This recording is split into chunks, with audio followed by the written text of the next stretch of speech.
I pulled together what I call the top 5 Hispanic market misconceptions. So this is intended to be lighthearted, but it's also intended to talk about what, after all the years of doing this, the things that we've run into regularly with the clients who are new to Hispanic marketing. And literally every one of these misconceptions I've heard over and over again. So let's see what those are.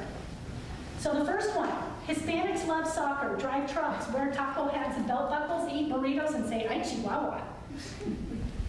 No, of course they don't, unless of course it's the target audience for the C.PSA. No, they're not one monolithic consumer segment. As we talked about, they hail from 21 different countries of origin. They're at different places on the acculturation spectrum. They have different language preferences. And if you think about that consumer spectrum, at this end is Joselito from Michoacan, who doesn't speak a word of English, who's just been here for a month. Yeah, he wears the taco hat and the big belt buckle and all of those things that we sort of associate from a stereotypical way. But what about the other end of the spectrum? What about the person who, the most Hispanic thing about them is their last name, that it's Martinez or Gonzalez. And they've been in this country, their family's been in this country for 10 generations, and they quit speaking Spanish 100 years ago. That family's just as Hispanic as Joselito, but you cannot talk to both of them in the same way. So make sure that you dig a little bit deeper and you know who your target audience is. Hispanics don't have computers, so there's no point in marketing to them on the internet. That's not exactly true either. According to Google, there are 46 million Hispanics and 30 million of them are online. So that's a pretty big number if you're thinking about reaching people online. Hispanics are 58% more likely to click on search ads versus the general population, and 6 out of 10 Hispanics made a purchase in a store as a result of seeing an online ad. So if I was marketing a product, boy, I'd sure be interested in that. And that sort of refutes that whole idea that Hispanics don't have computers, doesn't it?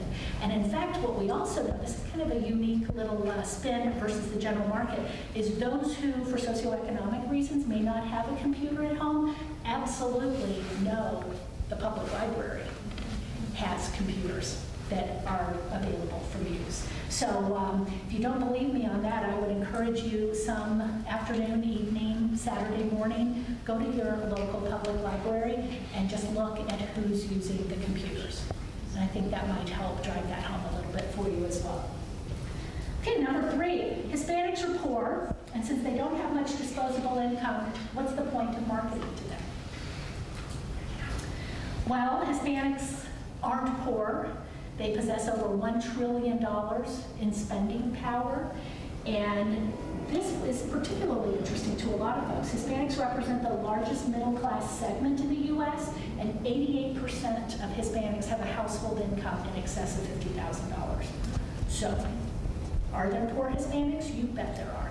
Just like there are poor every ethnicity and race. There are lots of poor households out there. They're still consumers. They still have a portion of their wallet dedicated to buying products and services, but don't get too focused on that, because this is not a segment that is universally poor. I don't see the point in hiring an agency. I took 2 years of Spanish in college, and besides, the janitor double checks it to make sure it's right. Seriously, I heard this. But I think we've shown some examples today of why you have to be careful with your translations. And you want to make sure that you're working with an ATA certified linguistic expert, and that really helps you avoid some of those missteps and some of the foolish things that we saw. Think back to the Slack Chop commercial. If you're following a process, you're far less likely to get yourself or your organization into trouble. And one of the things you want to do is make sure that you're working with someone who does know the language. And we're sort of back to target audience again. Remember how we talked about a few slides ago that you may not represent the target audience. So you sort of have to keep that in mind when you're looking at creative, when you're thinking about what to do. When you tell me that your janitor has double-checked what you've done, and I literally had a client tell me this, who pushed back on creative and said, I had my housekeeper, wasn't it? Look at this, and she said, that's not the way they say it at all. And I said, okay, Let's look back at the creative brief for a second. Who's our target audience? Oh, right, people from Mexico. Oh, men, 18 to 34. Okay, so tell me about your housekeeper. Right, she's a 54-year-old woman from Guatemala. She's not your target audience. I appreciate and respect that she has an opinion, but you need to stay focused on who you've determined your target audience is, and that's who you should be testing your creative with to ensure that it is spot on and the best use of your resources. Misconception number one, our business goals are already being met without any focus on Hispanics, so why should we change our marketing?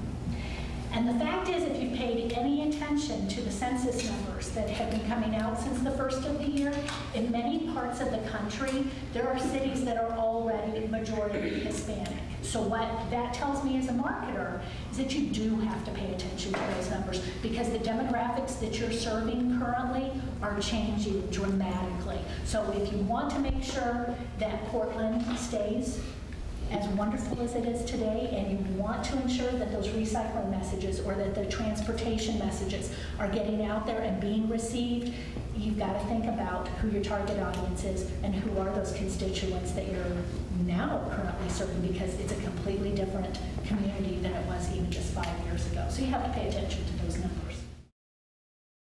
Feeling about the difference between the use of Hispanic and Latino. I've heard a wide range of opinions. That's a great question. About that for a long time. And here's the really great thing is there's no answer to that. So your question, no. Okay, so. Because you use Hispanic totally. Predominantly, and I'll tell you why that is. From my perspective, so think in terms of advertising professional. I think of Hispanic as the much broader community. So the Hispanic community. I think of Latinos as more individual. That's just my opinion. Now, when I describe someone as Latina, for instance. So if you look it up in the dictionary, Hispanic refers to those countries with roots in Spain. So they were conquered by Spain, Spanish is spoken, so Brazil is not part of Hispanic America, or Brazilians. Brazilians are considered Latinos, however. Because they're from Latin America. It's a Romance language. So Portuguese and Spanish, so see, this really starts to get complicated. Aren't you glad you asked that question? So on a practical perspective, you will, okay, if someone is predisposed to being offended by being called any kind of a label, you're going to offend them equally with Hispanic or Latino. Most people don't care. At the end of the day, the advice I would give you is get to know your neighbors on a one-on-one basis. Get to know me as an individual of Mexican heritage, of Colombian heritage, of, Guatemalan. And I would tell you that, at least in the materials that we've reviewed on your behalf so far, I would probably never use the word Hispanic or Latino in a brochure, because that's sort of preaching to the choir, isn't it? Do you see what I'm saying? Where do you stop the line of translation when the world is not translated? Absolutely, and that's a great. Never translate street names. I mean, street names are street names. So if you think about bus schedules, I mean, there is a point at which you cease translating, because the information has to be presented to me in the way that I see it on the green and white street sign. Does that make sense? So you're right. There's a point at which if I can give you the introduction, like here's where I can buy my bus pass, here is where more information is available, that sort of thing should probably be done in Spanish. But you're right, there's a point at which you do have to sort of be consistent with whatever is available in the general market, so as not to confuse people. And then finally, we are going to wrap it up. No presentation is finished before we let the Donna play.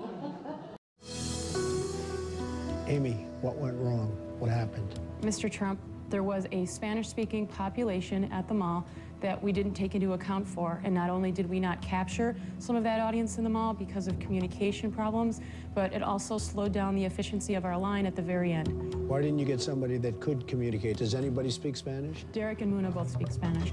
And Derek and Muna stepped up huge to use the Spanish that they had to do it, but had we been able to go out and hire a couple of people, Well, why didn't you do that? And who's responsible for not hiring somebody that really understood the language? Can I respond to that? Why didn't you hire somebody? I was not aware of the Spanish demographic that was shared. I was meeting with... All you have to do is look around, in all fairness. Maybe it's not politically correct, but if you have people that only speak Spanish, you have to do something about it, Amy, right? Okay, well, wait. Okay. Before you finish your point, why are you rolling your eyes? Because, sir, just as you said, you just needed to walk through the food court alone to see that there were so many Hispanic people there. Was it obvious to you? I don't think it was obvious, but admittedly, I wasn't really paying attention to who was walking through the mall. Or shouldn't you have been paying attention? I was very into my book Isn't and it I was all working. about who's walking through the mall? How can you not consider that to be important? Amy, you're fired.